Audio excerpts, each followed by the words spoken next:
Hello guys, welcome back to my channel. So today in this video, I'm going to explain motion in a straight line. So generally, if an object is following a straight line path, either it may be along horizontal or it may be vertically upwards. So in these two cases, if you want to find out the parameters, time, displacement, and its velocity, so these all how you can find out, and how the kinematic equations are applicable in that particular cases. So in that motion in a straight line, in this I am taking that when the body or an object is moving along the vertical axis, nothing but in vertical direction, how the kinematics are applicable. Okay, so let us see that in that first case I am taking that a freely fall. So freely fall condition means what? So freely fall is nothing but when an object is moving under the gravitational force. There are no external forces are acting on it. So let us see here. I am going to draw the diagram. Suppose if an object is certain height from the ground, if it is dropped, then it will moving downwards. So initially its velocity is 0 meters per second. So when it is moving downwards, automatically its velocity is gradually increases, and when it reaches to the ground or before reaching the ground, it is having some final velocity we are taking here. So don't take the velocity after hitting the ground. Why? Because after hitting the ground, its velocity becomes 0. So we should consider the velocity of a particle very nearer to the ground or before reaching to the ground. So that velocity is v. And when it is moving downwards, its acceleration becomes plus v. Why? Because the force acting in downwards, and as well as the object is also moving in the downwards. So due to that acceleration due to gravity, that will be as plus g. Now from this point to this point, I am taking this is the height from the ground. Now in this case, what happened to the velocity before reaching the ground, and what happened to its height, and it will take some time t to move from this point to this point. So if you want to find out the time taken by the body from the point of position to the ground, how much time it will take? So t. And before reaching to the ground or very nearer to the ground, what happens to its velocity? And how much height it should be covered, or how much vertical displacement it covered when it is dropped from the point of projection. Now, for finding all those factors, we should apply the kinematic equations. Then, if you take the first kinematic equation, that is what v is equals to u plus at.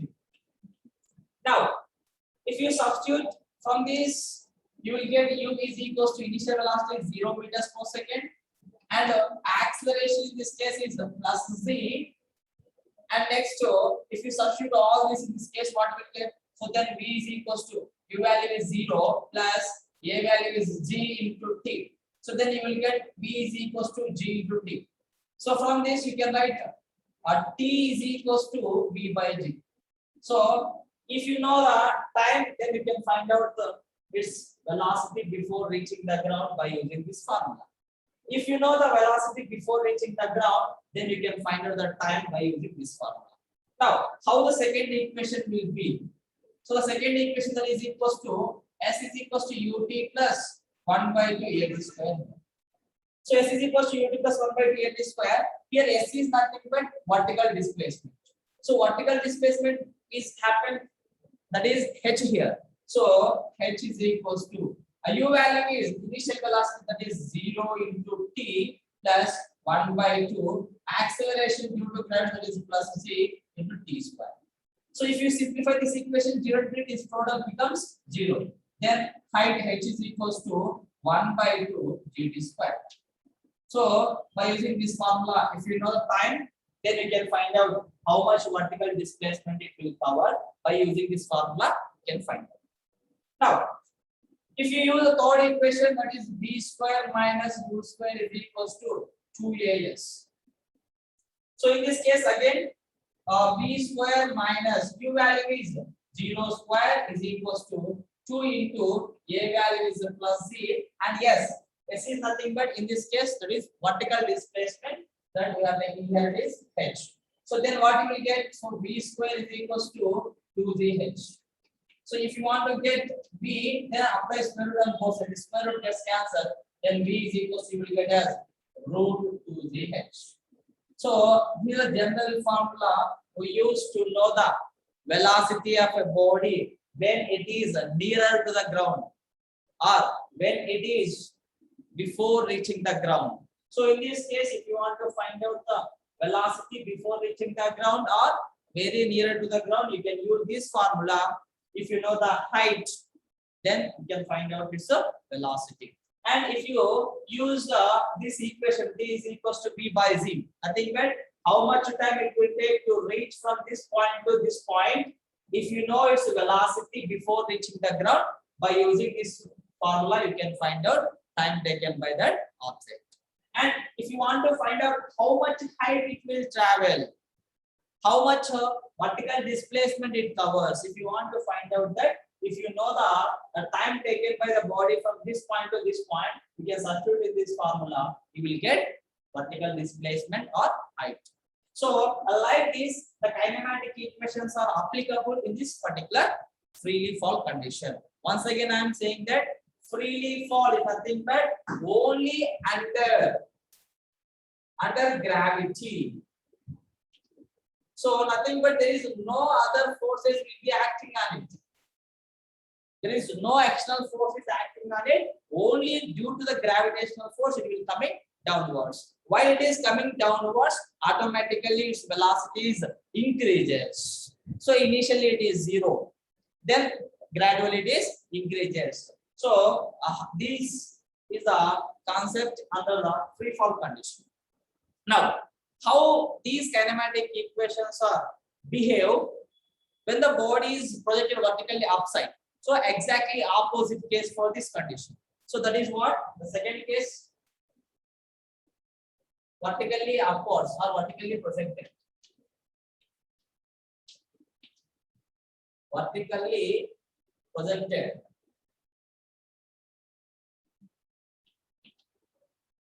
Vertically projected. So nothing but if you throw or project a body from the ground. So now I am taking a body and which is projected vertically upwards. So if it will moving upward direction, then so what happens to those factors? Again, this will be the height or vertical displacement. Again, I am taking as h only. So initially its velocity is u. Here in this case, when I throw an object vertically upwards, its velocity not becomes 0, nothing but its initial velocity. Initially, it is having some velocity. When it is moving away from the ground, due to the gravitational force, its velocity gradually decreases, and finally, at one point of place, it becomes 0. Nothing but velocity becomes 0. At that point, you can call it maximum height. Nothing but more than that height, it cannot be gets. So that is its maximum height where its velocity becomes 0. So nothing but when you throw an object vertically upwards, when it is moving upwards, automatically its velocity is gradually decreases. Why? Because downside the gravity is pulling downwards. Here the gravitational force is acting in downward direction, but the body is moving in the upward direction. Both are in the straight line, but both are in the opposite direction. That's what the acceleration you will get as minus z in this case. But in the previous case, we got acceleration as plus z. But in this case, we will get as minus z. And vertical displacement h max and time is p. Initial velocity is u and final velocity v becomes 0. Now, in this case, if you take the first equation, that is v is equals to u plus at.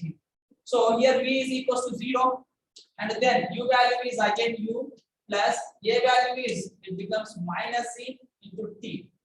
So you will get as u minus g into t. If you send this to this side, you will get as gt is equals to u, then t is equals to u by g. So by using this formula, nothing but if you know the initial velocity of a body when you are projected upwards, if you know the initial velocity by using this formula, how much time it will take to move from the point of projection to its maximum height. That time you can find out by using this formula. This formula is applicable when you know the value of its initial velocity. Now coming to the second equation, that is s is equals to ut plus 1 by 2 a square. So here s is nothing but again it's vertical displacement, and then here it is the h max. That is equals to u into t plus 1 by 2. A value here is minus z and t square. So if you simplify this, you will get as h max is equals to ut minus 1 by 2 ut square. So this is the second equation in this particular condition. Now, what is its initial velocity? How can we find out? So for that, if you take a third equation, that is v square minus u square is equals to 2as. So whereas v is equals to 0, that's what you will get, minus u square is equals to 2 into a value is minus z here into s is h max. Then what we get, minus u square is equals to minus 2g h max. So from this minus minus gets cancelled. If you want to find out h max, then the 2g from the side we get u square by 2g, that is equals to h max. So h max is nothing but u square by 2g. So in this way, if you want to find out the maximum height, if you know the velocity, the formula you can use as maximum height is equals to u square by 2g. So like this, by using the kinematics, you can find out the time and as well as its velocity and its maximum height. So just remember that when the body is moving downwards or free fall condition, the acceleration is plus z. Why? Because both the body is moving downwards and as well as force is also acting downwards. In a straight line, velocity and force are acting in the same direction, then the acceleration should be plus.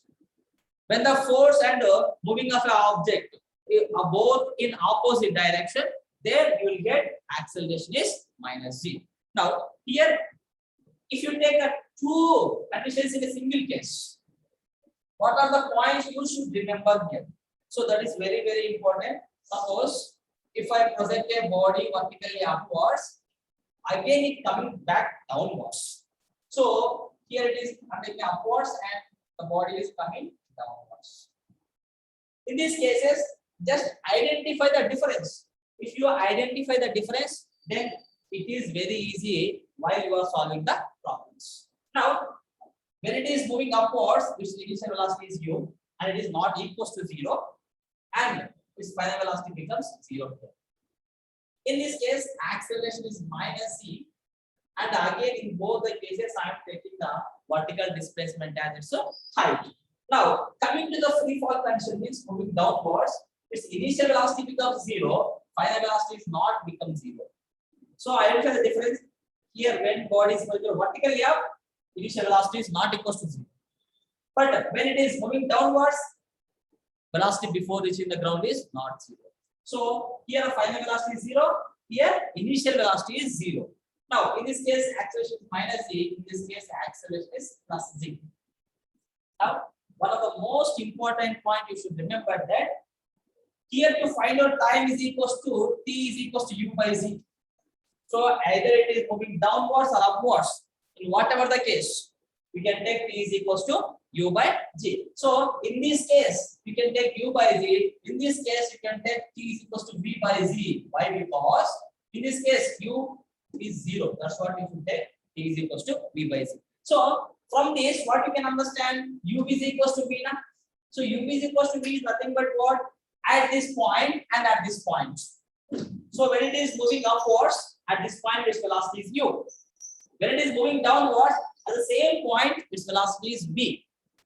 So if you take a single straight line at any point of this journey, wherever you can take, at any point, the downward velocity and the upward velocity at the same point, the journey is equal. That's the point, very, very important. What is that? If you take in this particular part, the upward velocity and downward velocity at any point. Suppose if you take at this point or at this point. So when it is moving upwards, what is its velocity at this particular point?